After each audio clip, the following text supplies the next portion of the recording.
amours, bonjour chers téléspectateurs, bonjour chers amis, j'espère que vous allez bien et comme à l'accoutumée, vos familles aussi se portent bien, j'espère que tout va bien pour vous quoi.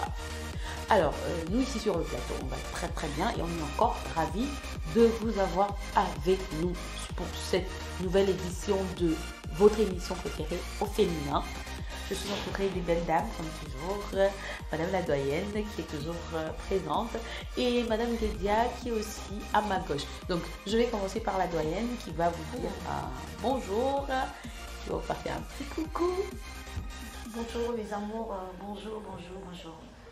Voilà, c'est encore un plaisir d'être ici en présence de Nina et de Madame Guédia. Nina Love, bien sûr.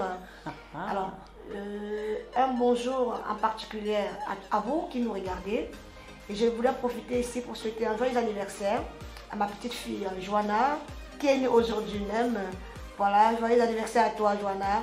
Et courage alors papa, monsieur Hassan, Sa Majesté Hassan les Zemba et à son épouse. Monsieur la voilà. Majesté. Donc, merci. Tout à l'heure. Voilà, donc c'était Madame Yendong qui vous passait un gros coucou. Je vais me retourner vers Madame Guédia qui va également vous faire un coucou. Merci Nina, bonsoir Nina, bonsoir Madame Taïza. Bonsoir. Bonsoir à tous nos femmes. Toujours un plaisir d'être avec vous et de partager avec vous ces sujets quotidiens dont les gens ont besoin de nos conseils. Je vous embrasse très fort. Soyez toujours scotchés sur Écho 237. Voilà, en tout cas, nous sommes bien heureuses d'être avec vous ce jour-ci. Et moi également, je vais joindre ma voix à la voix de Madame Yendong pour faire un coucou spécial à notre princesse Joanna parce que c'est son jour. Joyeux anniversaire ma princesse, joyeux anniversaire, beaucoup de santé, beaucoup d'argent à nos parents, hein. Monsieur la Majesté, beaucoup d'argent pour élever notre princesse, hein. Et courage à la maman surtout, hein. Voilà, sans transition, je vais passer au thème qui nous concerne aujourd'hui. Il s'agit d'une dame qui est mariée, donc c'est un couple marié depuis 14 ans. Madame est femme au foyer. Ils ont quatre enfants et monsieur est chef d'entreprise. Tout se passe bien depuis leurs 14 années de mariage, il n'y a pas de souci, monsieur prend bien soin de la maison, madame aussi fait ce qu'elle a à faire, jusqu'à ce que madame ait une conversation avec sa copine, comme quoi il faudrait qu'elle fasse attention à son mari parce que comme elle n'a pas un bon niveau d'études, son mari pourrait se retrouver en train de la remplacer avec une autre à cause de ce petit handicap-là. Parce que vous savez, nous les femmes, quoi. Et donc, elle lui suggère, la copine, suggère à la dame de commencer à contrôler son mari, de commencer à vérifier son téléphone, l'espionner en quelque sorte. Ce que madame met bien évidemment en pratique, bien sûr. Elle finit par trouver les messages d'une dame dans le téléphone de son mari, parce que monsieur ne met pas de code sur son téléphone, hein. Elle a accès au téléphone. Donc, elle le surveille jusqu'au jour où elle trouve le message que monsieur partage avec cette dame. Et donc, ils se sont donné rendez-vous dans un hôtel. Elle en fait part à sa copine qui lui dit, ben voilà, finalement, on va le prendre sur les faits. Donc, on va aller exactement à cet hôtel-là et puis on va le prendre la main dans le sac. Donc, les deux dames se dirigent vers l'hôtel. Elles arrivent, elles trouvent monsieur avec la dame.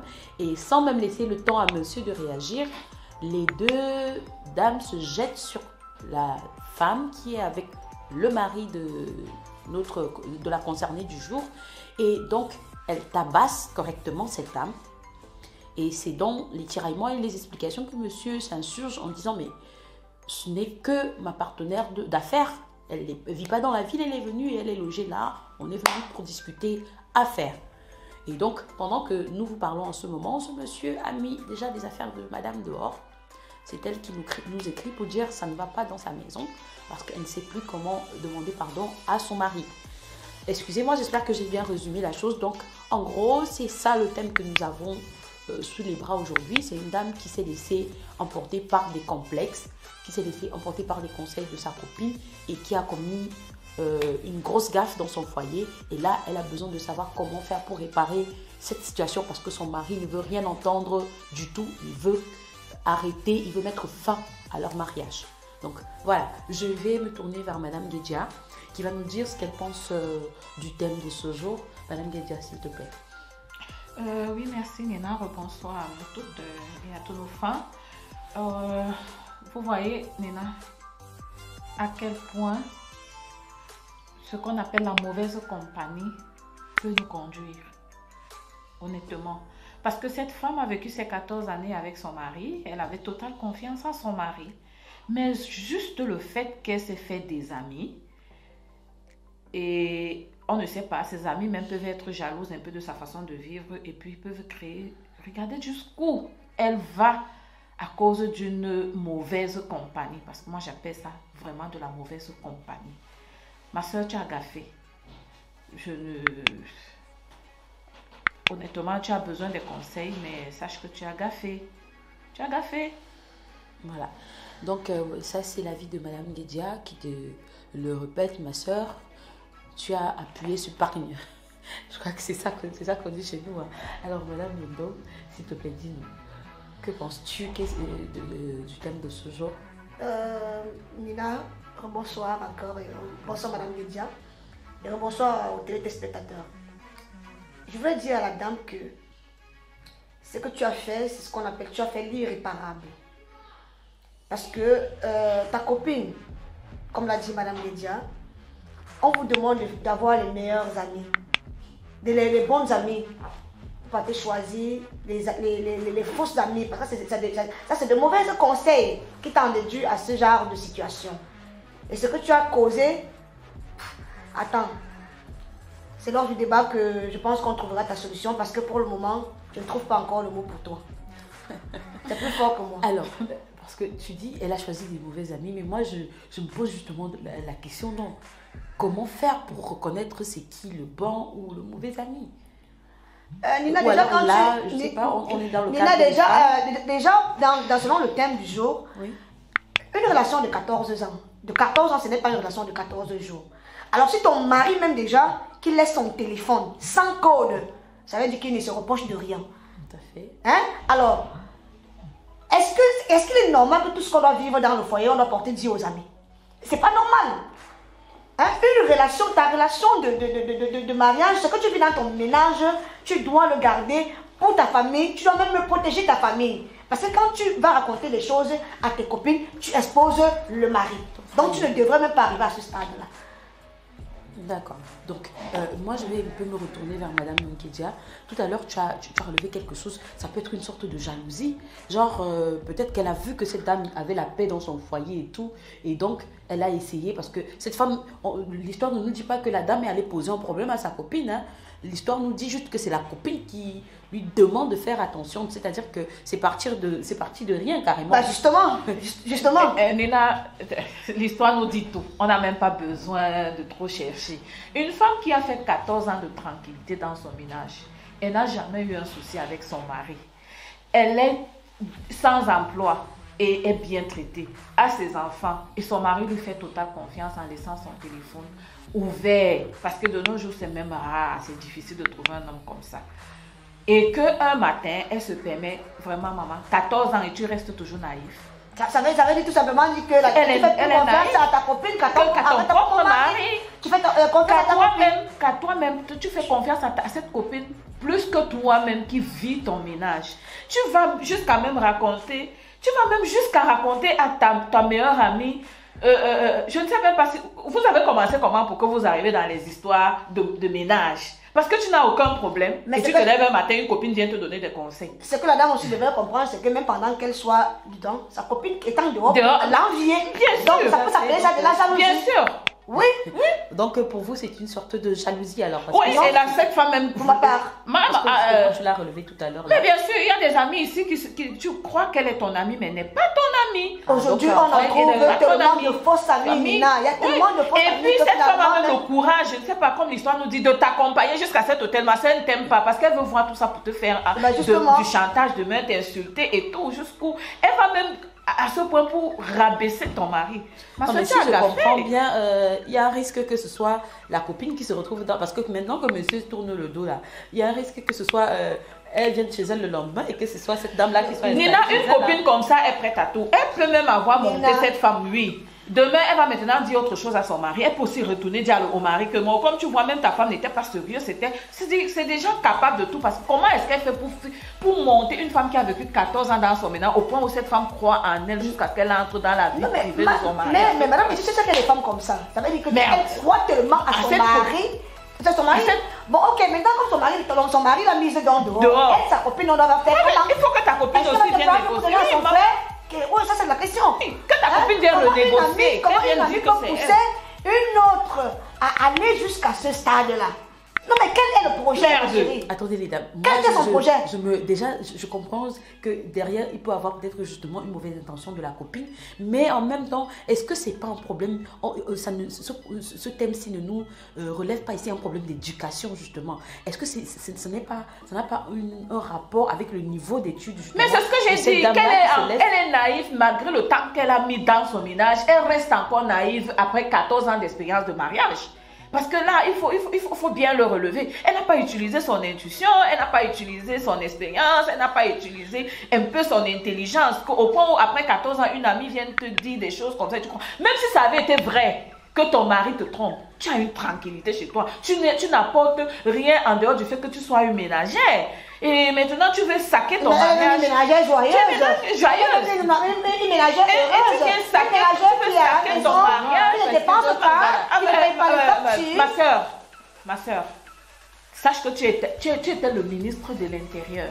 Tout à fait. Tu n'avais rien à cirer et à voir avec ce qui se passe à dehors. l'extérieur. Parce que tu te sentais déjà à l'aise dans ta position de femme de ménage. Qu'est-ce que tu allais encore fouiller là-bas? Ça t'apporte quoi? Je comprends, hein? La jalousie est là. Mais honnêtement, une femme qui est déjà sûre de son ménage, qui est déjà dans son ménage, qui vit déjà son ménage, elle n'a rien à foutre avec ce que son mari fabrique là-bas tant que ce n'est pas venu la trouver chez elle. Ça par contre, je crois que il peut y avoir un petit quiproquo dans ce que vous dites, Madame Dedia. Parce que c'est vrai que, est-ce qu'il y a une garantie? Parce que là, on a vu des ménages qui se brisaient après autant d'années, même si le monsieur, même s'il y avait la paix avant et qu'il y a quand même qui tourne le cerveau de monsieur là-bas dehors, y a-t-il pas toujours une chance que monsieur... Non, mais je viens de le relever que tant que ce n'est pas venu te trouver, tant que tu n'as pas encore vu, tu ne peux pas estimer que c'est ça, Nina. Il faut bien qu'il y ait un problème. Actuellement, si je me permets, puisque selon les dits de sa copine, c'est ça qui pousse la fille à entrer dans le téléphone de son mari. Déjà, qui n'est pas une bonne chose, ma chérie. Ton mari, c'est un homme d'affaires. Il faut éviter de fouiller le téléphone de l'homme. Ça, c'est un conseil avec l'expérience de 23 ans de mariage. 25 ans, 23 ans. Il faut éviter de toucher le téléphone de l'homme parce que c'est ça qui nous amène là où tu te retrouves là maintenant. Donc, fais gaffe, ma chérie. Non, mais attendez quand même, juste pour que les sœurs qui nous écoutent là, qui nous regardent, essayent de mieux comprendre. Madame Yendo, est-ce que vous pouvez nous dire que c'est facile pour une femme de ne pas fouiller dans le téléphone? Ce n'est pas facile, je ne dis pas le contraire, c'est pas facile. Mais après, non, c'est comme aussi une école, Nina. Tu comprends, je ne parle avec expérience. Parce que je le dis, quand j'étais, bon, je vous l'ai dit que je ne suis pas jeune, ça c'est vrai, parce qu'on est peut-être, je suis sur un plateau. Quand j'étais dans une trentaine de 25 ans, mon mari, il nous regarde, il peut peut-être à un moment faire un commentaire. J'étais celle-là qui fouillait le téléphone de mon mari. Et quand je souffrais, je fouillais son je souffrais. Alors, aujourd'hui, moi, si c'est même là, il revient, il va trouver la même position. Parce que moi, je ne touche pas son téléphone, moi, j'ai moins de problèmes. Oui, parce qu'à chaque regard, même si c'est un partenaire, quand tu vois X, et c'est à cause de ça que les hommes ont commencé à visser le nom de petits dans le téléphone. Si une fille s'appelle Martine, il va écrire Martin. C'est une école. Il va écrire, c'est une école. Donc du coup, moi je dirais, Nina, et je dirais à la dame que évite ça. Apprenons à ne même pas regarder. Voilà. Aime ton mari, uniquement ton mari. Et ferme les oreilles. N'écoute plus à gauche, n'écoute plus à droite. Si ça ne vient pas te trouver. Parce que quand ça vient te trouver, il y a d'autres manières de gérer la chose. Ah oui. Parce que maintenant, il serait très très difficile pour toi, qu'on arrive à trouver une solution. Donc pendant le débat, on va peut-être trouver la solution. Mais là, c'est une affaire très la situation s'est empirée. Pourquoi? Parce qu'elle a porté main sur quelqu'un. Ma soeur, vous faites comment? Vous faites même ça comment? Vous faites ça comment jusqu'à ce que vous vous retrouvez dans un hôtel? Vous prenez même le temps de tabasser. Si tu arrivais que tu perdais ta vie, elle pouvait être plus forte que vous. Oui. Hein? Donc, vous faites ça comment? Non, franchement. Il y a une chose qui est quand même particulièrement importante ici, c'est que ce n'est pas une femme X. C'est une partenaire d'affaires. C'est-à-dire non, Nina, avant qu'elle ne se rende... C'est grâce à cette femme-là que monsieur arrive à la nourrir dans la maison. C'est ce que je dis, Nina. Disons même que... On n'est même pas encore arrivé à ce niveau. J'ai dit qu'elle a même déjà gaffé en allant fouiller le téléphone de son mari d'un.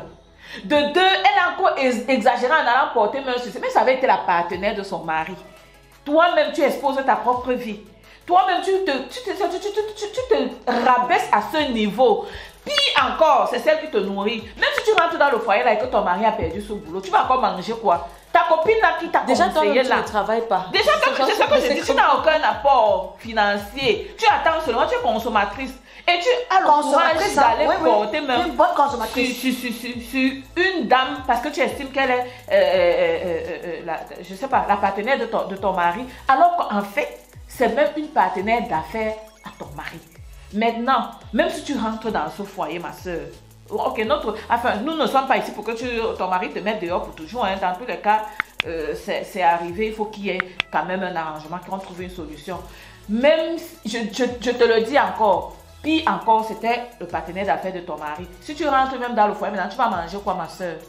Avec parce que ça fait un truc que c'est même elle qui lui donne les contrats. Avec quatre enfants. Vraiment. Vous jouez. Alors, avant de te donner le conseil de comment faire pour arranger ton mari, il faut d'abord qu'on te dise que tu as mal fait. C'est pas là où on doit d'abord commencer. Tu as mal fait. Chère madame, j'espère que vous nous écoutez sur ce plateau. Vous pouvez voir que les dames sont toutes d'accord. Vous avez appuyé sur parler. Vous avez appuyé sur déranger plus. Mais maintenant, comme madame Guédia l'a mentionné tantôt, nous sommes là pour vous proposer quelques solutions. Donc moi, j'aimerais bien comprendre qu'est-ce qu'on peut lui proposer comme solution. Parce que c'est justement... Moi, ce que je veux dire, c'est que ce que je peux proposer à la dame comme solution, qu'elle peut aller voir la dame. Parce que je pense que c'est cette femme-là qui doit... La dame que tu as battue, la femme que vous aviez offensée, la dame que vous avez humiliée, qui peut trouver la solution à ce problème si elle a un cœur, si elle est humaine. Il faut qu'elle, de la même manière que tu allais la froisser, le partenaire, donc celle qui nourrit ta famille, ma chère, rentre encore avec tes mêmes pieds. Laisse même ta copine. Parce que même avec ta copine... Pardon, oublie la copine là. Mets-toi en... Comment dire? Mets-toi en Adam et Ève. Pleure toutes les larmes de ton corps. Je pense qu'elle serait sensible. Il n'y a qu'elle pour résoudre le problème. Il n'y a qu'elle pour calmer ton mari. Donc pour ma part, Nina, il faut qu'elle aille voir cette dame-là. Oui. Voilà, ça c'est une proposition par exemple. Mais maintenant, est-ce que tu penses que la dame sera forcément... Ça dépendra d'elle, Nina. Non, c'est ça que j'ai dit. Si elle est humaine, c'est selon des... Tu sais, même si quelqu'un doit être Dieu n'importe comment, ça dépend de chaque personne. Elle peut être sensible. Elle peut regarder les enfants même par rapport à son partenaire d'affaires qui est le mari de la dame. Elle peut céder. On ne sait jamais. Là, je peux pas dire exactement le fond de la pensée de la dame. Donc, le choix la revient. Voilà, Madame Guédia, je me tourne vers toi. Je rejoins un peu le conseil que Madame Yepton vient de donner là. Oui. Honnêtement, ma chérie, nous-mêmes, nous sommes sur le plateau, nous sommes des femmes mariées. On commence par le fait que le téléphone qu'on peut fouiller là, ça nous fait du mal à nous-mêmes plus qu'à notre mari. À nous-mêmes d'abord. C'est la crise cardiaque qu'on cherche. Nous, on vous donne ce conseil par expérience. 25 ans de mariage, ce n'est pas 25 jours. 14 ans de mariage, ce n'est pas 14 jours, ma soeur. Mais tu as déjà gaffé. Ce que tu peux faire là, comme Madame Yebdon vient de dire, la première personne que tu dois d'abord rentrer, l'humilité précède de la gloire, ma chérie. Va là-bas humblement. Tu t'humilies, maman. Comme tu as porté encore tes pieds, comme on vient de dire, allez là-bas la taper là. C'est comme ça que tu as aussi porté tes pieds. Allez aussi là-bas la supplier. Parce qu'elle peut encore faire quelque chose pour toi. Et en même temps, la famille peut aussi te soutenir. Rentre aussi retrouver ta belle famille. Mais quand ça chauffe trop, si tu as la chance, tes beaux-parents peuvent parler à leur fils, ils comprennent. Et en même temps, appelle tes parents. Si elle est aimée, bien sûr. Oui. Non, mais si tu n'es pas aimé, humilie-toi. Voilà. Ils vont voir que tu as au moins, tu as au moins reconnu ton erreur. Même s'ils te détestent, même s'ils font quoi, fais d'abord ta part de parce que si elles ont ta famille, hein, si elles ont ton barat, tu es mort. Ils vont s'accrocher. Oui, tu vas seulement accepter les insultes, mais au moins, c'est le conseil que nous te donne, ça peut t'aider. Même si elle te déteste, même si elle te froisse, même si elle te tape, toi aussi tu allais taper la femme de quelqu'un. Tu vas seulement. Tu vas seulement. Ma chérie, tu vas seulement t'attendre à l'humiliation. Mais j'ai juste une dernière question par rapport à la dame, la partenaire d'affaires de monsieur. Vu qu'elle, elle ne vit pas dans la ville et qu'elle est. Enfin, qu'elle ne vit pas dans la ville et que madame, par exemple, n'a pas son adresse, ses coordonnées, comment est-ce qu'elle va faire pour... Elle a fait comment pour contacter les numéros de téléphone. Elle va appeler même par téléphone, mais c'est pas écrit. Si elle appelle, la femme peut ne pas prendre. Maman, si elle ne prend pas, écrit, parce que quand c'est écrit, elle va lire, ça va rester. Faites tout. Nina, on cherche seulement les solutions, non? On lui propose à cette personne qui peut encore l'aider. Parce que c'est la partenaire d'affaires de ton mari. Et c'est elle que tu as encore allé taper. Mais si tu supplies ton mari jusqu'à... Il faut que la femme aussi sente que non, tu veux rentrer dans ton ménage et qu'on t'a trompé. Donc rentre la voir et continue toujours à supplier ton mari. Peut-être en tant que femme, elle peut comprendre que ça peut arriver. Toi-même, ma soeur, tu lui dis que c'est pas jalousie, tu aimes trop. C'est l'amour qui t'a poussé à faire ça. L'amour même de quoi? L'amour même à une femme de ménage. Mais comment elle est femme de ménage?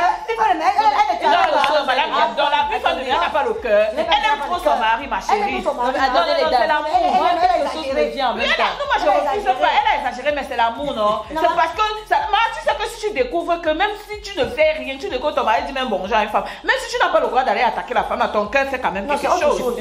Il y a une autre chose, madame. Son cœur a fait comme on dit là, ça a fait quelque chose. Et puis, comme elle est naïve, tu sais qu'elle a d'abord un problème d'éducation. Et d'abord, elle a un problème d'éducation et elle a un problème, elle n'a pas poussé peut-être dans les études pour être femme, comme on dit là. Donc, sa copine l'a trompée en vrai. Il y a des femmes comme ça. Normalement, il y a des femmes qui n'en sont pas là. Mais en tout cas, elle est d'accord. Mais elle devait même poser si la partenaire elle-même, entre-temps, avait peut-être aussi les vues. Est-ce que c'est pas une occasion pour elle-même? Non, mais c'est clair. Mais ça explique tout, non? Que la femme, comment c'est le bénéfice du doute quand même? Même la femme, peut-être elle n'avait pas eu l'intention, mais maintenant, avec ça, là, comme ça, il va se dire, mais attends, donc, c'est ce genre de femme que le type là avait. Pourquoi? Bon, c'est sa femme, hein. Après tout, il avait quand même aimé, il a choisi, il est resté avec elle. Même si on l'insulte, même si on fait quoi, 14 ans, c'est pas 14 ans. Non, parce que papa peut même ça comme chantage. C'est pas amour, non? La femme là maintenant comme chantage que bon, si monsieur ne la gère pas aussi. Non, mon frère, c'est que ta femme t'aime tellement. Et toi-même, tu reconnais qu'à pendant 14 ans, elle t'a pas cherché les ennuis. Donc, c'est le fait qu'on l'ait trompé, mon papa. Même si tu es fâché jusqu'à... Regarde aussi un peu son niveau scolaire. Regarde aussi un peu son niveau de vie. Toi aussi, tu l'as enfermé dans la maison. Tu l'as enfermé dans la maison parce que toi aussi, tu as pris une femme. Il fallait faire d'elle aussi une femme réfléchie. Quand tu l'as fermée dans la maison, regarde ce pendant 14 ans. Ça nous ramène à quelque chose. Oui, bien sûr, tu la gardes aussi pendant 14 ans. Tu cachais quoi derrière? Justement, c'est pas alors ça le risque de prendre une femme qui n'a pas d'éducation? Il n'y a pas de risque. Toi-même, tu peux corriger ta personne. C'est pas tout le monde qui sont allés à l'école, mais les gens vivent le ménage. D'accord, ok. Donc, pour toi, ce n'est pas une raison pour qu'elle se comporte comme ça. Ce n'est pas forcément dû au fait qu'elle n'a pas un niveau élevé d'études, c'est ça? Nina, il y a des femmes qui n'ont pas été à l'école, qui vivent bien leur ménage et qui sont réfléchies. Moi, je dis qu'en dehors du fait qu'elle ne soit pas là à l'école, elle est encore vraiment naïve pour être trompée par sa copine. Je savais dire, le monsieur doit prendre ça en considération. Et quelque part, je dis aussi, c'est aussi un peu la faute du monsieur. Parce qu'il aurait pu faire de sa femme quand même une femme un peu évoluée. Puisqu'elle n'est restée ancrée que pendant 14 ans dans son ménage. Il y a des hommes qui prennent leur femme comme ça, ils sont assis, ils poussent leur femme à s'ouvrir, à faire quelque chose. Rien que pour entrer dans la vie active, pour relever un peu son niveau, pour un peu ouvrir son esprit. Parce qu'elle est restée tellement fermée qu'elle ne connaît même pas la réalité. Tout ce qu'elle sait, c'est aimer son mari, lui faire manger, garder ses enfants et tout. Elle n'a pas un peu réfléchi. Elle ne pousse pas son... elle ne pousse pas ses idées un peu plus loin pour réfléchir quand elle est face à une situation. Elle le fait parce que bon, elle s'arrête à ce niveau-là. Donc, papa, il faut tenir compte de tout chère madame, voilà, madame donc, tu voulais dire quelque chose pour terminer? Parce qu'on est presque à la fin de l'émission. Honnêtement, parce que, comme madame Guédia a dit, que le monsieur essaye aussi d'apaiser un peu son cœur. Voilà, parce que, comment on dit, une faute avouée à moitié pardonnée. Je crois que si déjà le fait qu'elle va s'humilier et autres, c'est qu'elle avoue. Elle avoue, c'est pas, moi je pense, c'est vrai, c'est aussi grave que ça, mais c'est pas aussi grave que ça. Parce que c'est ta femme, c'est la mère de tes enfants. En fait, moi ce que je comprends, c'est que oui, c'est vrai que c'est grave, mais c'est pardonnable. Si, je comprends. Mais bien sûr, Nina. C'est des erreurs de l'amour, c'est ça? C'est ça, de l'amour. C'est des erreurs de l'amour. Monsieur doit seulement assumer. Et c'est aussi d'aller vers Sa partenaire pour l'amour des Explique la enfants. situation À ta partenaire. à ta partenaire, Pour même les pas amours, seulement pour l'amour des enfants. Voilà. Et pour En elle-même. tout cas, j'espère que monsieur et madame ont quand même tiré quelque chose de très important ici. J'espère aussi que notre soeur qui nous regarde tiendra cette situation pour leçon, parce que vos problèmes de couple ne doivent pas être un sujet de débat entre vous et vos amis. Et surtout, ce n'est pas vos amis qui vous donnent l'orientation à suivre dans votre ménage. Vous connaissez votre époux, vous le connaissez mieux que quiconque, et vous connaissez mieux les réalités de votre ménage. Donc, madame, j'espère que nous avons dit quelque chose ici aujourd'hui qui va vous aider à mieux résoudre ce problème. J'espère que monsieur reviendra à de bons sentiments et que la paix reviendra dans la famille. Juste la prochaine fois, soyez plus sage et soyez plus maligne. Mature. Voilà, plus mature comme Madame Yendon le dit. Chers amours, vous voyez que c'est une situation assez compliquée. Soyons sages et ne fouillons pas dans les téléphones. C'est ouais. ça, hein? Ah oui. Savons les yeux sur les téléphones des youyou. En tout cas, nous vous faisons de gros bisous et nous vous donnons rendez-vous la semaine prochaine pour une nouvelle édition de Au Féminin. Et c'est bien sûr sur Echo 237, la chaîne du bonheur. De gros bisous à vous et à très bientôt. Au revoir.